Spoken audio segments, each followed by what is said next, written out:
Olá, está em debate aqui no Senado Federal o projeto de lei que acaba com a isenção de ICMS de produtos importados. Há pressão de industriais e trabalhadores alegando que essa iniciativa da isenção de ICMS prejudica muito a indústria nacional. Quem conversa conosco sobre o assunto é o senador Paulo Bauer. Senador, esse é um argumento que gera polêmica, né? Nós tivemos 2 dias de audiência pública conjunta na Comissão de Assuntos Econômicos e na Comissão de Constituição e Justiça aqui do Senado Federal. E a gente viu que essa isenção de ICMS, ela tem muitas verdades favoráveis e contrárias. Mas talvez a questão da desindustrialização não esteja tão amarrada assim a essa isenção, não é isso que o senhor pensa? Eu penso exatamente nesta direção. Algumas lideranças empresariais do país estão querendo achar um culpado para o processo de desindustrialização. Na verdade, muitos empresários brasileiros pegaram recursos que possuíam e levaram para o exterior e lá firmaram convênios, joint ventures, com outras empresas. Muitas vezes até construíram em outros países parques industriais e agora de lá importam para o Brasil produto acabado. Nós sabemos que a política governamental, principalmente na era do governo Lula, foi de exportar commodities. Exportamos minério de ferro, exportamos soja, exportamos muita coisa como bem primário, sem nenhuma industrialização, sem nenhum valor agregado. Isso melhorou as condições do Brasil, dando a nós um resultado positivo no saldo comercial, na balança de pagamentos. Mas a verdade é que nós hoje temos um custo muito elevado no Brasil para a nossa produção. A indústria brasileira paga a energia mais cara dentre os países desenvolvidos do mundo. Nós temos o preço do gás quase que 3 vezes mais elevado do que se paga nos Estados Unidos, por exemplo. Nós temos uma carga tributária muito elevada, nós temos uma folha de pagamento muito onerada, nós temos, evidentemente, muitas questões que o governo não enfrentou no Brasil e que obrigaram os nossos empresários a buscar alternativas, ora levando investimentos para o exterior, ora importando matéria-prima. E, além de tudo isso, o governo federal, principalmente nesses últimos anos, elegeu algumas regiões do Brasil, criando políticas fiscais diferenciadas, benefícios, como, por exemplo, o regime automotivo para o Nordeste. Nós não temos nada contra o Nordeste, mas, na verdade, quando isso é feito em favor do Nordeste, estados como o meu, que é o estado de Santa Catarina, precisam se proteger e achar alternativas. Então, uma alternativa que nós achamos que também foi a alternativa do Espírito Santo, foi de estimular a entrada de produtos importados pelos portos do nosso estado com uma política fiscal diferenciada. Feito isso, obviamente, a região portuária gerou empregos, a região portuária se desenvolveu e o estado aumentou a arrecadação. De repente, do dia para a noite, agora o governo federal quer eliminar essa possibilidade, unificando o ICMS em todo o país para todos os estados que têm produtos importados, numa taxa única de 4%, e com isso o estado de Santa Catarina, por exemplo, perde R$1 bilhão por ano. E eu pergunto, será que nós merecemos isso? E também o Espírito Santo, e também Goiás, que tem uma política parecida, apesar de não ter porto marítimo, mas tem porto seco. Será que esses estados que se protegeram, que encontraram alternativas, devem ser punidos? Devem confiar no governo federal? Eu tenho certeza que não. Agora, os industriais falam que essa é mais uma maneira de prejudicar a indústria brasileira, uma vez que facilita a entrada de produtos estrangeiros. Ao longo desse debate todo, uma coisa era consenso, que faltava no Brasil uma política de desenvolvimento para o país e que essas distorções, que essas políticas de isenção fiscal acontecem em função de outras distorções. E os representantes do governo falam que esse é apenas um primeiro passo para corrigir as distorções. O senhor está otimista em relação a isso? Olha, eu quero dizer que o governo, por exemplo, deveria primeiro apresentar uma proposta aos estados exportadores, como é o caso de Santa Catarina, de como ele deve pagar a conta da Lei Candir. Por exemplo, nós exportamos para o mundo inteiro. E existe uma lei no Brasil, que todos conhecem como Lei Candir, que obriga o governo federal a devolver para o estado exportador os impostos que esse estado deixa de arrecadar. Seria como uma forma muito simples de explicar. Se Santa Catarina produz, por exemplo, 1 tonelada de camisetas e vende essa 1 tonelada de camisetas para São Paulo, as empresas o comércio de São Paulo paga lá para o governo, para o empresário catarinense o valor da camiseta e paga também o imposto.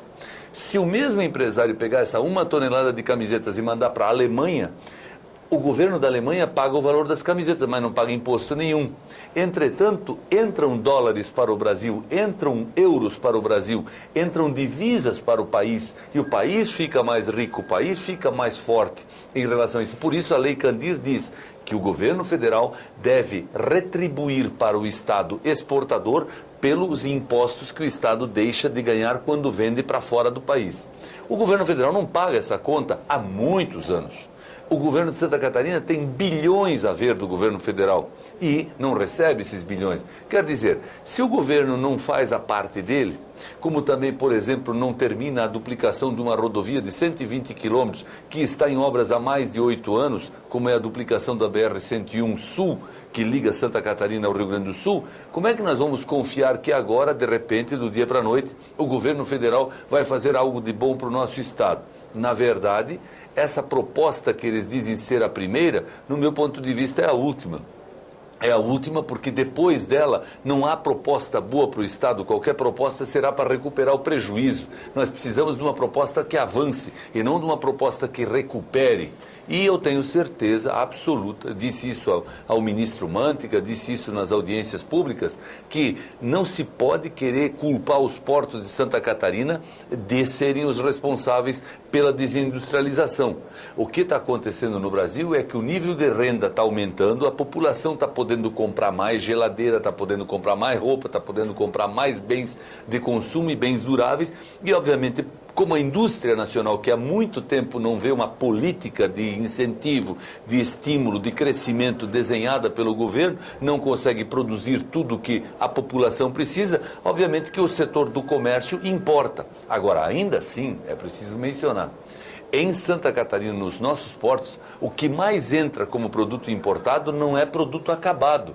São máquinas, são produtos como matérias-primas que não tem no Brasil. Por exemplo, cobre. O Brasil não fabrica cobre, não explora cobre. Então, trazer o cobre de outros países para o Brasil é necessário.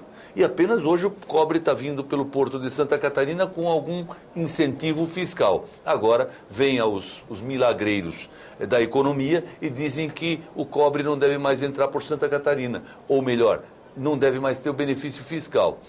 É evidente que se a indústria que precisa do cobre como matéria-prima estiver instalada em São Paulo, por exemplo, ela não vai mandar o navio descarregar em Santa Catarina para vir de lá até São Paulo de carro, de caminhão. Ele vai mandar o navio descarregar em Santos. E aquele emprego que nós temos no porto catarinense deixa de existir. Isso se justificava por uma política de incentivo, e não vai mudar nada na indústria brasileira, porque a mesma quantidade de cobre continuará sendo importada. E, senador, esse debate que está mobilizando vários setores da sociedade, que trouxe para dentro do Senado todos esses recortes que essa situação impõe, o senhor acha que esse, então, vai ser um momento, há uma esperança de corrigir distorções? Olha, talvez esse debate comece meio torto, mas gere um ambiente melhor para essa correção? E a expectativa que nós temos é que o governo flexibilize a sua decisão e não imponha para os estados que hoje têm essa política fiscal diferenciada um prejuízo instantâneo. Tem que haver um processo de transição. Nesse período da transição, obviamente que se poderiam discutir outras maneiras e outros assuntos e outras questões que beneficiassem a indústria, que permitissem que ela pudesse avançar, que os estados importadores pudessem compensar isso, mas sem depender de benesses do governo federal, de gentilezas do governo federal, mas que pudessem, evidentemente, ter mais desenvolvimento, como eu já disse, com redução de carga fiscal, com redução de encargos, com uma política cambial mais adequada, com infraestrutura adequada, que isso tudo impacta no custo da produção, no custo da indústria. Eu não tenho nenhuma dúvida de que nós precisaríamos, como se diz popularmente, fazer do couro sair a correia. Uhum. E o governo federal precisaria apenas demonstrar vontade política para isso, mas me parece que o governo está fixado na ideia de que, fazendo a guerra fiscal, ou melhor, a guerra dos portos, como eles convencionaram, né, chamar, ser encerrada, o problema da desindustrialização do Brasil está resolvido. E eu posso afirmar, não está e não estará. Senador, muito obrigada pela sua presença aqui no nosso programa. E a você que nos acompanha, muito obrigada pela atenção. Esse é o programa Argumento. Eu sou Tânia Horman. E se você quiser entrar em contato conosco, ligue 0800 61 2211 ou acesse www.senado.gov.br/TV.